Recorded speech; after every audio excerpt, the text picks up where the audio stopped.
పహల్గామ్లో జరిగినటువంటి దాడిపై పెద్ద ఎత్తున దేశమంతా కూడా పాకిస్తాన్కు ఎలా బుద్ధి చెప్తారనేది పెద్ద చర్చనీయాంశం. మాట్లాడదాం కాసం వెంకటేశ్వర్లు గారు. అని చెప్పండి, ఈ దాడిని కొంతమంది రాజకీయ పార్టీలు బీజేపీ వైఫల్యం అని కూడా అంటున్నారు. ఎట్లా చూడొచ్చు? ఈ ప్రతిపక్ష పార్టీలకు ఎంఐఎం పార్టీకి కాంగ్రెస్ పార్టీకి ఇంకా కూడా బుద్ధి రాదు.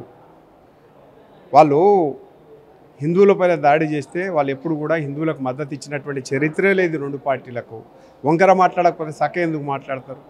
అరే ప్యాంట్ ఇప్పేసి సునాతులు చేసుకుండా లేదా అని చూసి చంపిన తర్వాత కూడా ఇది మళ్ళీ వాళ్ళు ఖండించకుండా ఇది హేయమైనటువంటి దాడి అనుకుంటా భద్రతా వైఫల్యం అని ఇదోదని చెప్పేసి ఈ దొంగ తిరుగుడు ఈ వంకర మాటలు మాట్లాడేది అవుతుంది సరైన విధానం కాదు. వాళ్ళు మాట్లాడేదంట్లో ఇప్పుడు కొత్తగా మాట్లాడేది మొదటి నుంచి మాట్లాడుతున్నదే వాళ్ళకి కావాల్సింది ముస్లింల ఓట్లు, అంతకుమించి వేరే ఆలోచన ఉండదు.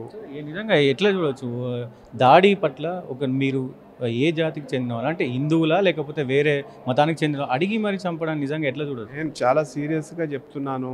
భారతదేశ ప్రజలందరూ కూడా ఆలోచన చేస్తూ ఉన్నారు. అందరూ కూడా ముక్త ఖండంతో ఖండిస్తూ ఉన్నారు. ఇది ముమ్మాటికి హిందువులపైన జరిగినటువంటి దాడి. ఈ దేశం పైననో లేకపోతే ఒక ప్రాంతం పైననో ఒక భాషం పైననో ఒక కులం పైననో కాదు, హిందువులపైనటువంటి జరిగినటువంటి దాడి. ఇది హిందువులపైన కుట్ర చేసి పాకిస్తాన్ చేసినటువంటి దాడి. కాబట్టి దీన్ని హిందువులపైన దాడి, సహజంగా హిందుస్థాన్ పైన దాడి, రెండో విషయం లేదు. దీన్ని ఖండించాలే కాంగ్రెస్ పార్టీ ఖండిస్తే, లేకపోతే సపోర్ట్ కూడా కూర్చోవాలి. ఏది చేయాలనో అది నరేంద్ర మోడీ ప్రభుత్వం చేసి చూపిస్తుంది, దానికి సిద్ధమవుతుంది. కానీ దీన్ని ఈ రకంగా ఆలోచన చేయాలి తప్ప నువ్వు పాజిటివ్గా ప్రభుత్వానికి అండగా ఉంచాల్సిన సమయంలో నీ నైతికంగా నువ్వు ఓడిపోయినావు, లేకపోతే నీ ఇంటెలిజెన్స్ వైఫల్యం, నీ శాత కాదు ఏది కాదు, నువ్వు అసలు ఇంతవరకు నువ్వు ఖండించని కూడా ఖండించలే. Congress party AICC Congress party Rahul Gandhi విదేశీ పర్యటనల ఈ విషయం పైన ఖండించని కూడా ఖండించలే. ఇక్కడికి వచ్చేసి ఆ మీటింగ్లో పాల్గొన్నాడు తప్ప, కానీ ఆయనకు మాట్లాడేటువంటి రైట్ కూడా లేదు, స్పష్టంగా చెప్తా ఉన్నాం. కాబట్టి దీని విషయంలో ఆలోచన చేసేది లేదు. వాళ్ళకు ఒక విజనే లేదు ఈ దేశం పట్ల, హిందువుల పట్ల. కేవలం పక్తు ఓటు బ్యాంకు రాజకీయాలు, సంతుష్టీకరణ రాజకీయాలు చేయడం అలవాటు అయిపోయింది. ఆ దాంట్లో నుంచి బయటికి రావడానికి ఇదైతే లేదు. కాంగ్రెస్ పార్టీ పాకిస్తాన్ ప్రేమికులు. రాహుల్ గాంధీ కూడా చాలాసార్లు అన్నాడు, ఇది భారతమాత ఎక్కడుంది, భారతమాత అంటే ఏంది, భారతమాతకి ఏమైనా రూపం ఉందా, మీ పక్కింట్లో పుట్టిందా, మీ ఎదురింట్లో పుట్టిందా అని అడిగిండు. ఇంకా ఆయన గురించి, దేశం గురించి, హిందువుల గురించి ఏం మాట్లాడతాడు ఆయన?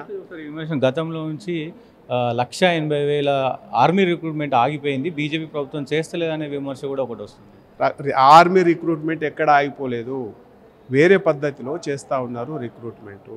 కాబట్టి ఆర్మీ రిక్రూట్మెంట్ ఆగిపోయింది అని చెప్పడం ఏదైతుందో ఇది అసత్యమైనటువంటి ఆరోపణలు చేయడం అలవాటు అయిపోయిందని చెప్తా ఉన్నాను. ఇది ఏమాత్రం వాస్తవం కాదు. ఇప్పుడు చూస్తారుగా రిటాలియేషన్ ఏ రకంగా ఉంటుందో. ఆల్రెడీ 3 తీవ్రవాదులని చంపేసిండ్రు, ఇంకా చాలామందిని కూడా చూడబోతున్నారు.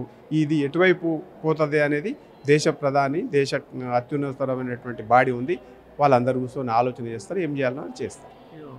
ఎమ్మెల్సీ ఎలక్షన్లో ఓటమి ఎట్లా చూస్తారు? ఎమ్మెల్సీ ఎలక్షన్లో మా ఓట్లు మాకు వేసుకున్నాము. ఈ 3 పార్టీలు అపవిత్ర కలయిక. ఎందుకంటే ఎప్పుడైనా సరే బీజేపీ తోటి కాంగ్రెస్ కలుస్తుందని టీఆర్ఎస్, తర్వాత టీఆర్ఎస్ బీజేపీ ఒకటని కాంగ్రెస్, ఇది అసత్య ప్రచారాలు చేస్తున్నారు కదా. ఇవాళ మతతత్వ పార్టీతోటి కలిసినటువంటి పార్టీలు ఏంది? అలా బీజేపీని ఓడించడానికి కాంగ్రెస్, బీఆర్ఎస్, ఎంఐఎం కలిసిపోయినాయి. ఇది ఫ్యాక్ట్. ఇది అదే రుజువు చేయాలనుకున్నా రుజువు చేసినాం. సో వచ్చే రోజులలో హైదరాబాద్లో కావచ్చు బీజేపీ ఎట్లా పహాగాయబోతుంది, వచ్చే ఎలక్షన్స్లో ఎలా ఉండబోతుంది? వచ్చే ఎన్నికలలో ఖచ్చితంగా హైదరాబాద్లో మేయర్ పీఠాన్ని కైవసం చేసుకుంటా ఉన్నాం. హిందువులందరూ ముక్తకంతోటి వీళ్ళ యొక్క నిజ స్వరూపాన్ని, నగ్న స్వరూపాన్ని చూసినారు. ఎంఐఎం, బీఆర్ఎస్, కాంగ్రెస్ పార్టీ యొక్క స్వరూపాన్ని. ఇంకా ఉన్నది ఆల్టర్నేట్ ఒకటే. భారతీయ జనతా పార్టీకి ఓటేస్తే మాత్రం హిందువులకు రక్షణ ఉంటుంది, భారతీయ జనతా పార్టీకి ఓటేస్తే మాత్రం ఈ దేశానికి రక్షణ ఉంటుంది, ఉగ్రవాదుల నుంచి రక్షణ ఉంటుంది. అదే రకంగా ఈ పాత బస్తీ అభివృద్ధికి కూడా భారతీయ జనతా పార్టీకి ఓటేస్తేనే బాగుంటుంది. సేమ్ టైం తెలంగాణలో కూడా సేమ్ సిచ్యువేషన్ ఉంటుంది. ఈ 3 పార్టీలు ఒకటే. ఏదానికి ఓటేసినా కానీ ఎంఐఎంకే పోతుంది, దారుసలాంకే పోతుంది. దారుసలాంలో ఈరోజు ఆఫీసులు తెరవబోతూ ఉన్నారు 3. BRS party, Congress party Gandhi Bhavan, తర్వాత తెలంగాణ భవన్ ఖాళీ చేసేసి దారుసలంలో ఆఫీసు పెట్టుకోబోతూ ఉన్నారు. కాబట్టి ఈ 3 పార్టీలు ఒకటే. కాబట్టి దాంట్లో తేడా లేదు. తెలంగాణ ప్రజలకు గమనించారు, ఇలా అర్థం చేసుకున్నారు, రుజువు అయిపోయింది. కాబట్టి రాబోయే కాలంలో భారతీయ జనతా పార్టీకి ఈ 3 పార్టీలకు కలిసి ఉమ్మడిగా పోటీ చేస్తున్నాయి. మేమైతే ఒక్కరమే స్వతంత్రంగా పోటీ చేస్తున్నాం. తెలంగాణ ప్రజలు మాకే ఓటేస్తారు, భారతీయ జనతా పార్టీని గెలిపిస్తారు, నరేంద్ర మోడీ గారి నాయకత్వాన్ని బలపరుస్తారు.